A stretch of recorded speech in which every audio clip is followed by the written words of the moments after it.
My name is Amy Cannon, and I'm the Executive Director and co-founder of Beyond Benign, a nonprofit dedicated to green chemistry education. How do you describe a typical day at work? Part of our work is really to change the way that chemistry is taught and practiced, and that can't be done alone. So I do a lot of talking with partners, potential funders, and really trying to make the case for the value of what we're doing and why it's so essential in our work. So I would say I do a lot of talking to different organizations and working with partners on towards our goal.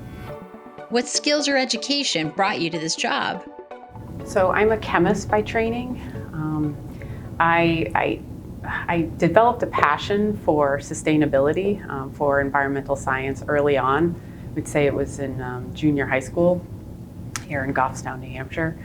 And I got very passionate about environmental issues when I learned about, it was actually specifically ozone depletion, for a science fair at our senior high school. And I developed a deep passion for really solving these problems, understanding these problems, and building awareness of these problems. I didn't realize at the time how to exactly go about solving some of these problems.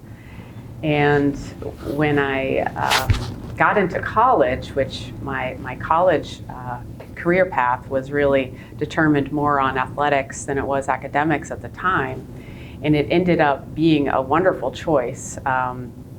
Where I went to undergrad at St. Anselm College locally here, and I was recruited to play basketball, and at the time I still had that passion for sustainability. So when I arrived at St. Anselm College, they didn't have an environmental science major, which ended up being a very good thing, because I decided that to follow my passion for the environment, I would either study chemistry or biology. And I had a wonderful chemistry high school teacher who really inspired, she really made the subject fun. So I chose chemistry, and I studied chemistry at St. Anselm College. And I figured that I could, later on, use my chemistry skills to help study environmental problems.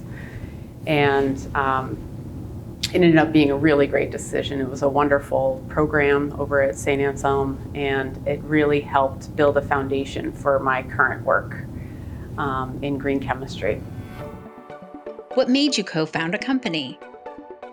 So I saw that there was a gap in chemistry education. So us chemists are typically not trained to understand anything about hazards and toxicity. We're trained to work in a lab safely, but we're not trained to understand how to address hazard in our practice.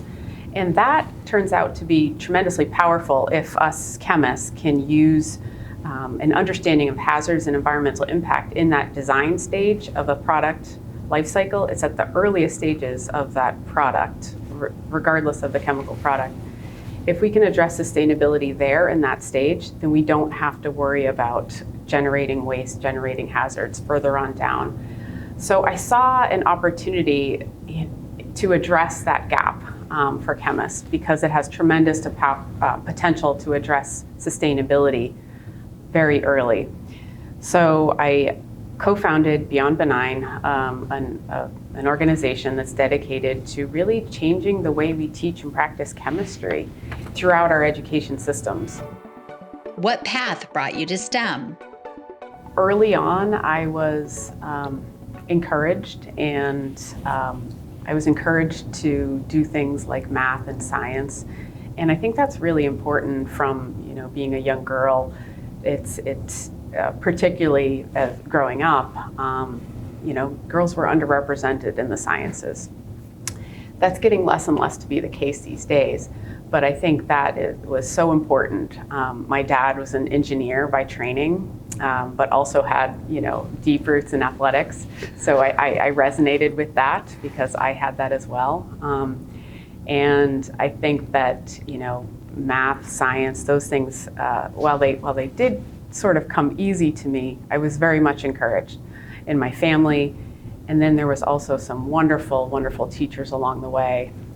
My high school teacher in Goffstown was she was a wonderful inspiration. And then I had some really fantastic professors who supported my passions in environmental science and then later in green chemistry.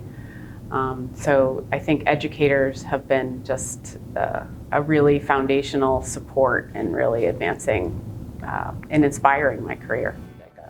How does the millyard history benefit today's STEM companies? If you think back of the history of the mills, it's all about creation and inventing new products, new materials. I mean, and I think seeing that advance here towards technology, towards the sciences, I think that's tremendous. It has tremendous potential, but it's rooted in that foundation of creating products and creating materials. Manchester has a unique mix of being a larger city, but still have that small feel where you have those personal connections. And I think that's really important, particularly in mentoring and inspiring, future scientists, future STEM professionals. Having those personal relationships are really important. So having a smaller feel to it, I think, is powerful. What do you see for opportunities for STEM growth in Manchester? Technology is always advancing.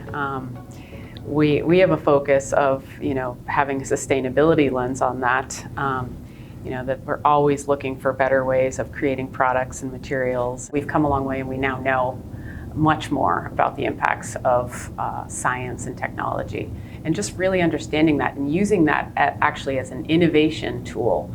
And then there's just tremendous potential for that innovative spirit, to come in and find even new challenges to address and new problems to address, hopefully through a lens of sustainability. Because I think the future of STEM has to have sustainability in mind in order to build out a future that is healthy and safe for humans and the planet.